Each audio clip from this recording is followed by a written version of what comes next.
you today? I am Smruti and I'm back with the next topic in the series, Being a Montessori Parent. You're going to love this topic. And we are going to discuss today about the when, why, and how of getting your children to sleep in their own rooms. Yeah, that's interesting, right? So let's talk about the when. Actually, this when is more important for the parent. When is the parent ready to put the child in the other room? Because it is a daunting task and it requires a lot of effort from the parents as well. So the first thing is the parent needs to be ready, and that's when.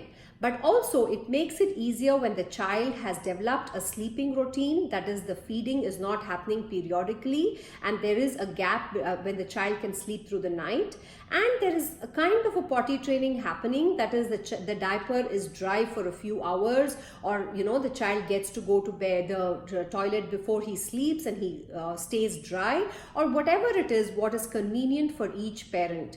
But let me tell you, the longer you delay this process, the harder it is. Now, the question is, why do we even have to do it? Like, do we have to take on this daunting task of putting our children to bed in another room? Why can't they just sleep with us? So I'm going to tell you the reasons why this is so important for your child. Most parents think that this is a selfish act where we are putting our children in another room for our own benefit, but that's not true. The reasons why you have to put your children in another room to sleep is because it's going to be very helpful for your child, and let us see how. So before I begin talking about why it's so important for the child, I want to tell you that in the Montessori philosophy, we believe that the pre-primary child is other than developing concentration, coordination, order, the biggest thing that they are developing is independence. So in our environments, we offer them many opportunities where they can do their own things and develop this independence. So this act of getting your child to sleep in his own bed is very much in sync with that philosophy, and it is taking your child on the path of independence. Now, once the child has his own room or space or bed or whatever that he's going to use to be sleeping through the night, it gives him a kind of an ownership.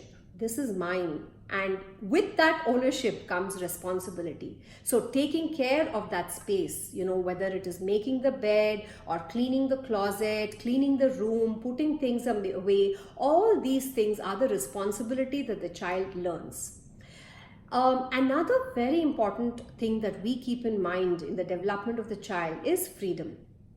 And that's a very crucial aspect for a child. So for example, in the Montessori environment, one of the things that we talk about is freedom of choice. So the child gets to choose what material he wants to work on for that day. Similarly, this freedom is the physical freedom away from the parent is extremely important for the development of the child.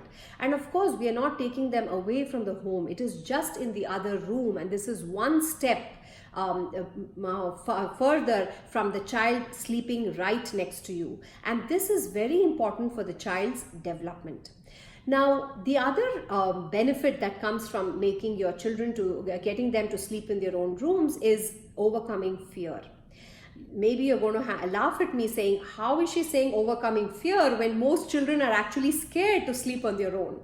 Well, the best way to deal with fear is to face it. And we all know that. So facing the fear of actually sleeping on their own, and not only facing it alone, but with a lot of support from the parents, is going to help the child overcome any other fears that he has, and any future fears that he is going to develop.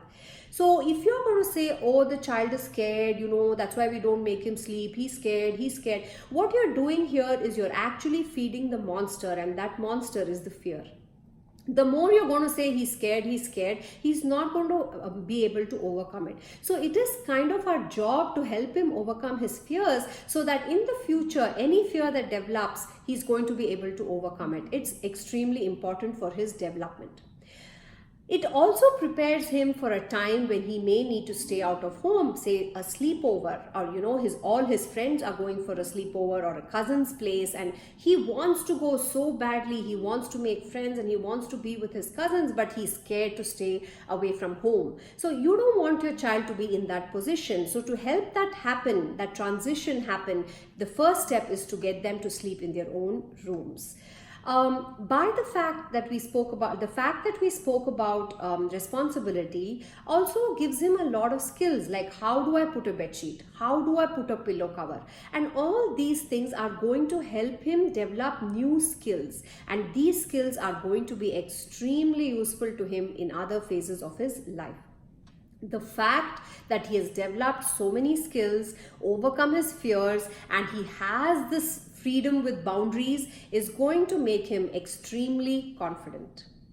Now, apart from all these benefits and maybe many more that I really haven't listed here, the biggest bonus is the time that parents get to spend with each other. And this is extremely important for the development of the child, because a happy home creates happy children. So now that we have come to a conclusion that it is beneficial for the child to be sleeping in his own room, let us see how are we going to do it, because that is another crucial aspect. So I'm going to give you some pointers or steps that will help you do it, and we'll just go through those. So the first thing is create a space that they can call their own. So whether you're going to give them a room, whether you're going to give them a space, a bed, or a bed with a table, you decide that.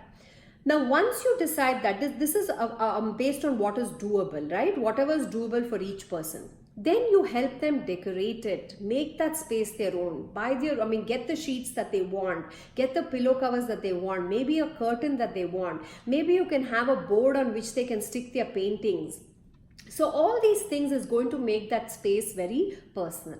The next step is to set a routine. The routine is to, first of all, the time when we enter that room. Now, he's not going to enter it alone. Obviously, you're going to go with him and help him through the whole process till they grow up. So when are we going to get in? You decide on that time based on the routine that you have every day. Now then you develop a sleeping routine. So have something that you do, like maybe read a story to the child, sing a song, or both of you listen to music, or you tell him stories about his childhood, or he reads a book on his own. Whatever it is, develop a routine. And this routine, you need to make it happen every day. That's the crucial thing. You cannot take a break in the middle, especially when the habit is getting formed. The next step after the routine is formed is to set boundaries. Definitely the child needs boundaries, right? You can't give freedom without boundaries. So for these boundaries, one aspect is what is it that they can take into their room. So electronic gadgets, complete no, because we don't want them sleeping in their bed using those gadgets. What about food? No. Then what can they take? They can take a soft toy with them. They can take books that they want to read, maybe a very favorite blanket that they have. Whatever it is that makes them feel comfortable, you allow them to take that and set boundaries for this. Now, when there are other boundaries of when can they call you or how do they call you, and for this I would suggest that they call you and you go to their room rather than them walking to your room, because this helps us set this habit into place faster. Of course, it's a lot of work for you. You are going to have to get up in the middle of your sleep and walk to them, but trust me, it is worth it. Once you do it, you're going to be so happy that you did it. So now you've set a routine, you're making that routine happen. There is another aspect that we need to consider, and that is the safety of the child. So make sure there's nothing in the child that is in the room that is unsafe for the child. Nowadays it is so easy. You have monitors on which they can actually call you, but again you need to set boundaries. They can't keep calling you every time. So boundaries are for everything. The number of stories you're going to read to them, when can they use the monitor, when can they call you, and you set up these patterns, and once you do these patterns, you follow through those patterns. In order for this whole process to be a success, we need to first of all motivate the child. So, we were hoping for success over here. We're not going to call it quits just so easily. So, we are hoping for success, because remember, this is not just your success, it is the success for the child. And by him succeeding, he is going to be more confident, and that is what we want for our child. So, please help them succeed by doing everything that it takes. Motivate them by saying, yesterday you slept through the night for 4 hours before you called me. Let's see if you can do more hours today. Motivate them in that sense. And also it helps you if you can connect the child to the room even in the daytime, like play a game with them in that room. Make sure you keep referring to their room like it's your room when you're having conversations with them, and get them to get that connect with the room so that it is not difficult for them to do it. So making sure you've set these patterns and follow through these patterns, definitely it is going to be a success. Now for me, I really want you to succeed, because this is so important for the child, and I really hope every parent can use this as a guide and succeed. So I also have a parent guide in the website which I've made, and it is downloadable. So if you are really interested on embarking in this journey, please go to our website www.formativeage.in, and there is parent guides under which you will find this guide, and you can download it and follow through the procedure. Use the daily journal. Find out about your child's sleep patterns. What is the changes in routine that has happened? What happened yesterday? How can I do something differently today? And really make it happen. And I know you can do it. It's just the effort that you really need to put in, and it's going to be a success for you and your child. There are some things that I would like to talk about which you could expect on your journey, because I don't want you to be regressing and saying it's not working, so I want to quit. So one of the things is you are going to see tantrums, because this is something that's new for the child, and there are going to be tantrums. That is for a given. So please use the techniques and the methods that we spoke about in our very first video on how to deal with tantrums, and try to take care of that. Now also, you are going to have to get up and walk a million times, and you're going to have to go through sleepless nights. Well, no pain, no gain. So I would say be prepared for that. But I can tell you for a fact that once you've done this, you are going to be so grateful. The other thing is, keep in mind changes in routine. When did your child last have his liquid drink? When did he have his meal? Did he eat a proper meal? Because if he is woken up in the middle of the night, it could also be for hunger. And again, don't start feeding them in the middle of the night. Try to find out what the reason is, and maybe the next day you need to make sure that the dinner is a little more wholesome.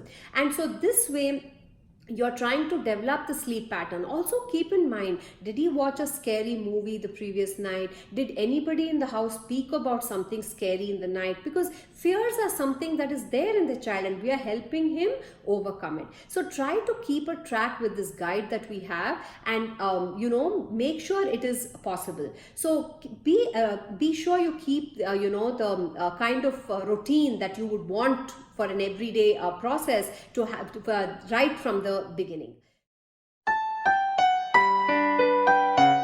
Two very important things you need to keep in mind while you're going through this process is to make sure that your child feels loved through the process. You're not sending him to another room because you don't love him, but because you actually love him a lot, and that should be conveyed to the child. And also remember, each child learns at a different pace. So please don't be in a hurry. Allow this to happen. Be patient, and trust me, it will happen. You just have to give it the time. Another thing that you would like to keep in mind while going through this process, if the child has siblings. So if you have a child, an older child who is sleeping in his or her room, and the child has a baby sister or brother, it's very important you handle the situation very delicately, and make sure the older child is not left out. And as the younger one starts growing, make sure it's time to put them in the same room as a sibling, or another room, depending on how convenient it is for you. putting in all this effort and making this happen for your child, you're empowering your child with skills that are going to be needed in all phases of his life. So please stay strong and don't give up.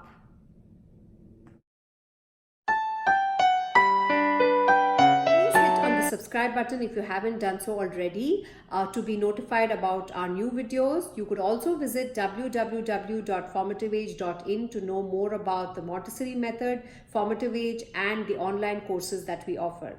So until we meet again, goodbye and thank you for listening.